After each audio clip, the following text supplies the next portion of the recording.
Hey there, friends. Welcome to another one of our infrequent silver scrapping videos.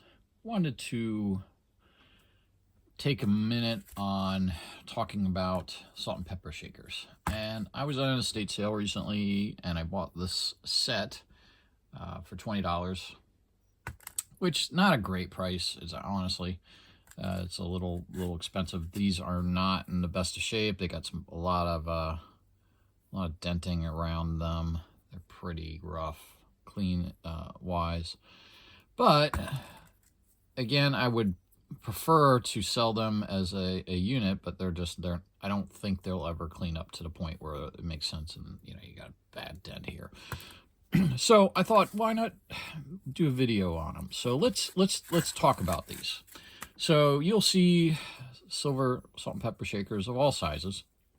And, older ones can be really quite valuable as collector's items. There's also, you're going to run into the normal issue of, are they weighted? And these are. So you can see sterling weighted and the brand there, Duchin. That's the first thing you got to worry about. But it's also a little deceptive because you would think, okay, it's the weighting down here. That's the issue. It's actually not. The biggest problem with these and the thing that a lot of people don't take into account, and hey, when I was first starting, I got burned once or twice on them too, is the next thing you need to check. You take off one of the tops. This is the salt one. I'm going to do the pepper one because the pepper one is empty. I emptied that one. The salt one is not.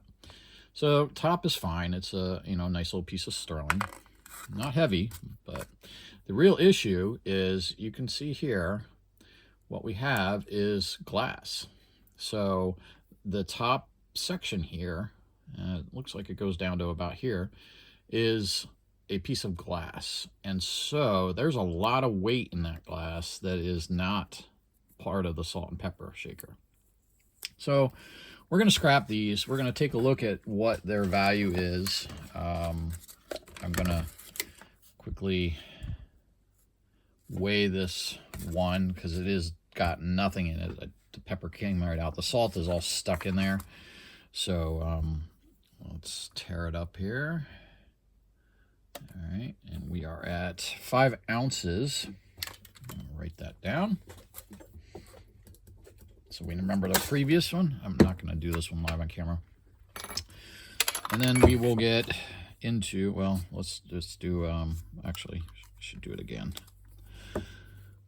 Let's go to grams. And if it didn't have the lid on, so we'll do, it's 140 grams. All right. The top is not even registering. That's how light it is. There's not a lot to it. So let's start breaking these down. And we'll do this one live. We'll do the other one maybe stop motion. Time-lapsed stop motion. All right, so first thing I'm seeing is it's that white plaster, which means it's a little more modern. And I can feel how thin the silver is already, just off of that little piece. So, this is not going to be a very good one, I can tell you right now. So whether we make our money back, I'm actually not that concerned about. I was doing this more for the content. And I can see we've got another issue that's going to pop up here in a minute. So I get this little guy down. It should be, there'll probably be a piece of brass around it. Yep, there it is. So this is really modern. So they've used a reinforcement on here as a piece of brass. I've encountered that before on candlesticks, the more modern candlesticks, and I'll show you once I get it out here. All right, so that's that. So you can see, oh, bump the camera again. All right, you can see there is a piece of brass in there, and I think if I can get at, I may not be able to get at the silver very easily here. So I may have to come back to that and take it apart. But this piece is a little bit of silver with a piece of brass underneath it. So, oh, there it goes. All right, so it's a very thin piece of silver. Use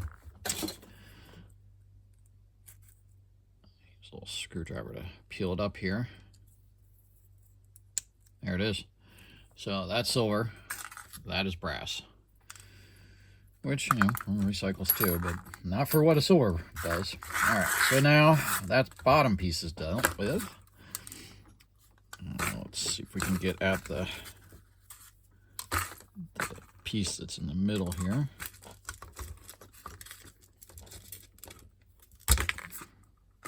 So there looks like steel reinforced, maybe even brass actually. This is going to be the reinforcement that's running there. All right, a little bit of silver. Yeah, I am betting that this is not going to make the money back that I paid. Now the plus is at that garage sale, not garage sale, at the estate sale, I did find a sterling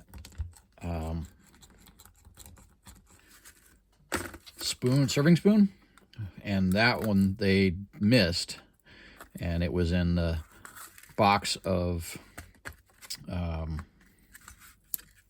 like stainless steel stuff, like forks and knives and whatnot, cutlery, and everything in there was, I think, $1.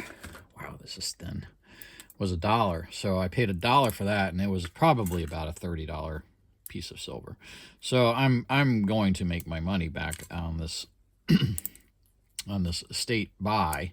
It's just this is definitely not worth your time to take apart.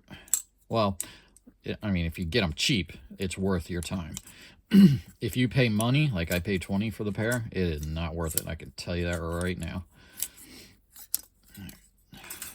So that's the bottom. Now we got to be a little careful because the glass is what is, I think, underneath. Let's see what happens here when I pull this back. Yeah. Oh, no. So, okay, I'm a little wrong on that. That's a little bitty piece of silver. So the glass is actually underneath the plaster. So I'm about to show you. There it is. So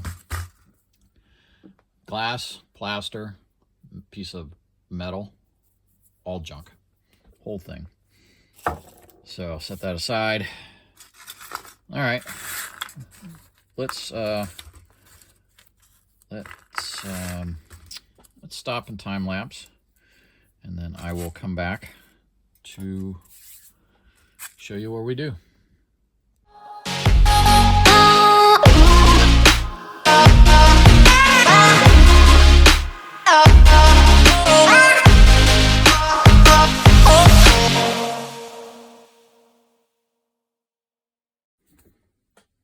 Okay, we're back. So here we have our two salt and pepper shakers broken down, and we are gonna weigh it up quickly. I am on the grams side of the scale here.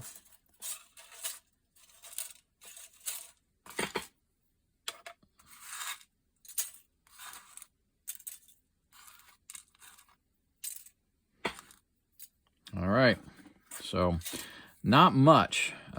Basically coming in at 15 grams of silver, and we throw in the other one.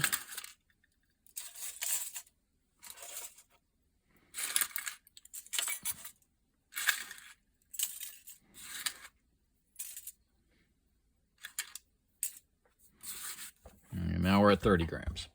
So at today's pricing, that is roughly $21. 21 and change. 30 grams of silver. It was 140 grams. So 240 grams of product, and only 30 of that is silver out of the glass and the plaster. So clearly at 20 bucks to make $1, spend time, there's no return there. So if you're seeing these more modern salt and pepper shakers, if they've got glass in them and you can get them for $1, $2, all right, might be worth your time to just, add it to the pile of scrap silver. It is not worth a big investment unless you can resell them as a unit that is someone's looking for a table setting or something like that. So hopefully you found this somewhat helpful. It's fun doing these. I don't have a lot of, I don't always have stuff to break down and show. We won't be repetitive on real basic candlesticks and stuff like that. But anytime we come across something where I find it a little educational or interesting to see what it's in it, we'll tell you how much we paid for it. We'll tell you how much it's worth, and you can make the call on whether it's worth your time. Thanks for watching. See you on the next one.